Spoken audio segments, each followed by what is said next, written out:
सोनपुर गांव में एक प्यारी सी लड़की थी, सोनू।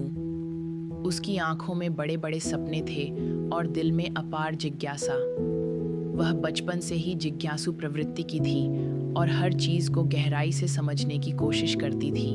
गांव में मीरा नाम की एक साधारण महिला रहती थी। मीरा का विवाह मोहन से हुआ था। मोहन की पहली पत्नी का देहांत हो चुका था और उनकी एक छोटी बेटी थी, सोनू। शादी के बाद मीरा ने सोनू को अपनी बेटी की तरह पालने की ठानी, लेकिन यह इतना आसान नहीं था। गांव के लोग और यहाँ तक कि परिवार के कुछ सदस्य भी उसे सौतेली माँ के रूप में देखते थे। सोनू को भी मीरा से लगाव नहीं था। वह अपनी माँ को याद करती और सोचती कि मीरा उसकी माँ की जगह नहीं ले सकती। मीरा समझती थी कि उसे धैर्य रखना होगा। उसने बिना किसी शिकायत के सोनू के हर सुख दुख में उसका साथ दिया। वह उसे सुबह स्कूल भेजती, उसकी पसंदीदा चीजें बनाती और जब वह बीमार पड़ती तो रात रात भर जागकर उसकी देखभाल करती। धीरे धीरे सोनू का दिल पिघलने लगा। उसे एहसास हुआ कि मीरा का प्यार सच्चा है। एक दिन गांव के मेले में सोनू कहीं खो गई। पूरा गांव परेशान था। मीरा ने बिना देर किए उसे ढूंढने के लिए जंगलों और नदी किनारे तक खोजबीन की। जब उसने सोनू को रोते हुए एक पेड़ के नीचे बैठे देखा तो वह दौड़कर उसके पास पहुंची और उसे गले से लगा लिया। उसी दिन सोनू ने पहली बार मीरा को माँ कहकर पुकारा। मीरा के संघर्ष समाप्त नहीं हुए। गांव की कुछ महिलाएं अब भी उसे सौतेली माँ के रूप में ही देखती थीं। वे कहती, सौतेली माँ कभी सगी नहीं हो सकती। लेकिन मीरा के व्यवहार और निस्वार्थ प्रेम ने धीरे धीरे सभी का दिल जीत लिया। मोहन को भी एहसास हुआ कि मीरा ने सोनू के लिए जो किया वह एक सगी माँ से कम नहीं था। उसने मीरा को पूरा सम्मान और प्यार देना शुरू कर दिया। धीरे धीरे गांव में भी उसकी पहचान एक ममतामयी माँ के रूप में बनने लगी। सोनू एक होशियार और मेहनती लड़की थी। उसे पढ़ाई का बहुत शौक था, लेकिन गांव में लड़कियों की पढ़ाई को अधिक महत्व नहीं दिया जाता था। कई बार उसे ताने सुनने पड़ते कि लड़कियों को ज्यादा पढ़ाने का क्या फायदा, लेकिन मीरा हमेशा उसकी ढाल बनी रही। गांव की एक औरत, कमला चाची, अक्सर मीरा को ताने देती, अरे मीरा, लड़कियों को ज्यादा पढ़ाना लिखाना ठीक नहीं, शादी करके घर ही तो संभालना है।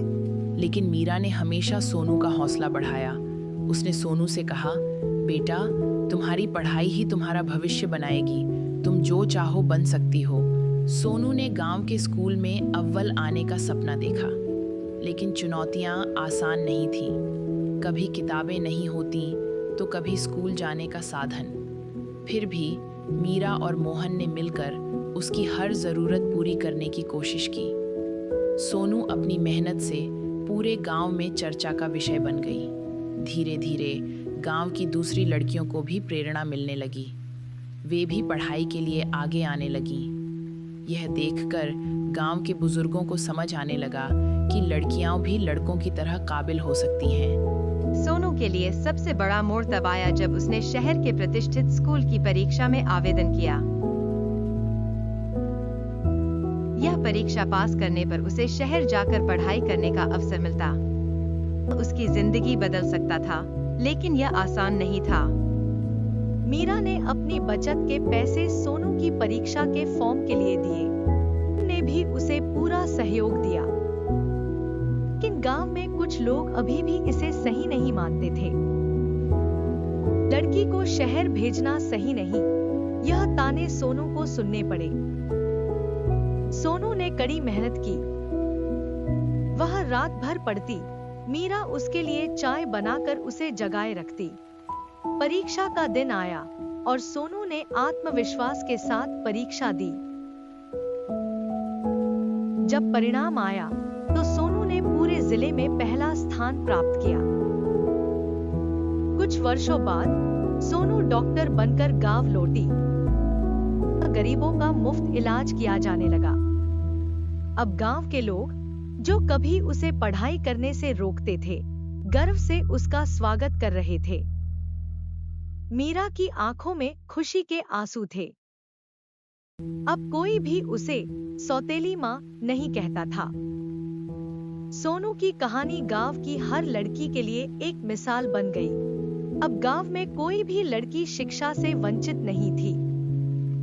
मीरा ने साबित कर दिया कि माँ केवल जन्म देने वाली नहीं होती, बल्कि वह होती है जो अपने प्यार और त्याग से किसी का भविष्य संवार देती है।